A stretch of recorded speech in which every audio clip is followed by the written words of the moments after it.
Believe it or not, the future of research is already here, and it's being powered by this incredible team-up of AI and quantum computing. Today, we're going to unpack how this powerful fusion is creating a whole new class of tools that are about to completely redefine scientific discovery as we know it. Okay, so let's dive right in. First things first, what exactly are these revolutionary tools we're calling quantum copilots? At their heart, they're intelligent assistants. Think of them less like a tool and more like a partner. A partner that bridges the gap between a scientist's brilliant ideas and the just mind-boggling power of a quantum computer. They're fusing the AI we've all gotten used to with the unique muscle of quantum systems. So what does this partner actually do all day? Well, a whole lot.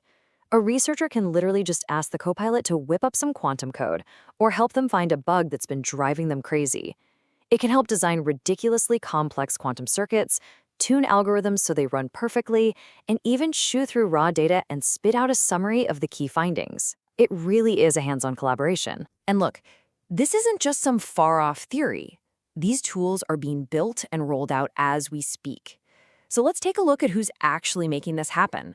From the big tech companies to the cutting-edge university labs. The race to build the best quantum copilot is definitely on.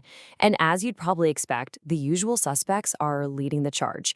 You've got Microsoft, you've got IBM, and you have a really interesting specialized company called Terra Quantum, all developing their own powerful platforms. What's really cool is how each company is taking a slightly different angle. Microsoft's Azure Quantum Copilot, for instance, uses GPT-4 to help people get the hang of its quantum language, Q-Sharp. IBM is plugging its watsonx AI into its Qiskit platform to help with circuit design. And then Terra Quantum is going for ultimate accessibility with a no-code platform where you can build models with just plain text. And this quote just hits the nail on the head. We're seeing a massive shift. The new interface for quantum computing is becoming, well, just talking to it.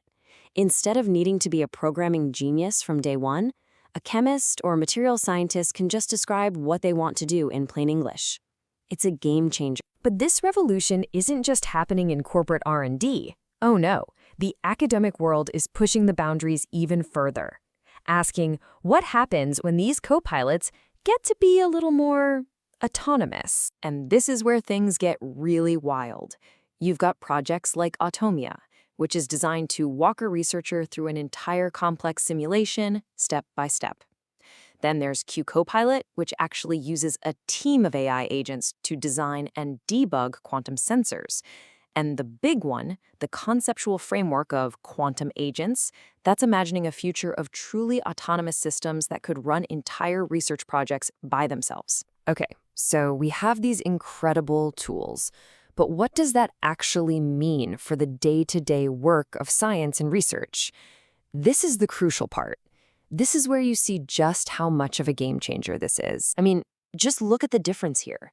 The old way, you needed deep, specialized expertise, and you were stuck in these super long cycles of trial and error. With a copilot, that barrier to entry gets way lower.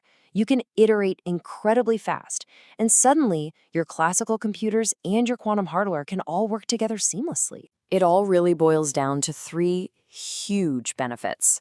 First, you've got speed and scale. You're automating tedious work so everything moves faster. Second, you have democratization. You're opening the doors to way more people with great ideas, not just the coding experts. And third, that hybrid integration, finally getting all your computers to play nice together. Just let that sink in for a second. Weeks to hours. Think about what that really means for discovering new drugs or finding new materials to capture carbon from the atmosphere. We're talking about unlocking innovations that were impossible before, simply because they would have taken too long. And hey, we're not just talking hypotheticals here. This is real.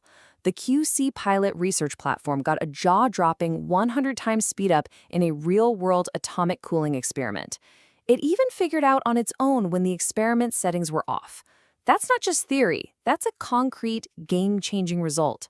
Okay, but let's be real. No revolutionary tech comes without a few bumps in the road. And to get this right, there are some pretty big challenges we have to navigate, and navigate carefully. You've got 4 big things to think about, and they're all connected. First, Reliability. AI can hallucinate. It can make mistakes, so an expert has to validate what it produces. That ties right into domain expertise. These tools can't just operate in a vacuum.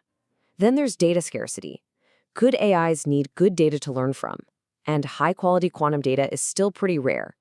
And finally, ethics and transparency. We have to know how these things are reaching their conclusions. And this brings us back to what is maybe the most important thing to remember. There's a reason they're called co-pilots, not autopilots. They are here to assist, to augment, to supercharge the human expert, not replace them. The scientist is still and will always be in the pilot's seat. All right, let's look ahead.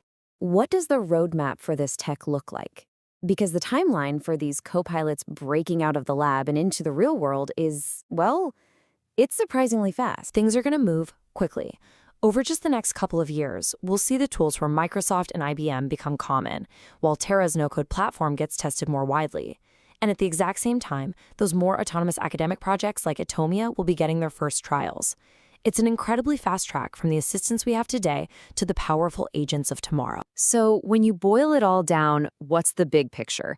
It's this. We are right at the dawn of a brand new era of discovery, one that's going to be defined by this powerful, close collaboration between human creativity and artificial intelligence. And that partnership is going to change everything about how we innovate. And that leaves us with one last, really exciting question to ponder. With this incredible new partnership, this fusion of human insight and machine intelligence, what's the first huge problem humanity is going to solve? In medicine? Climate? What do you think it will be?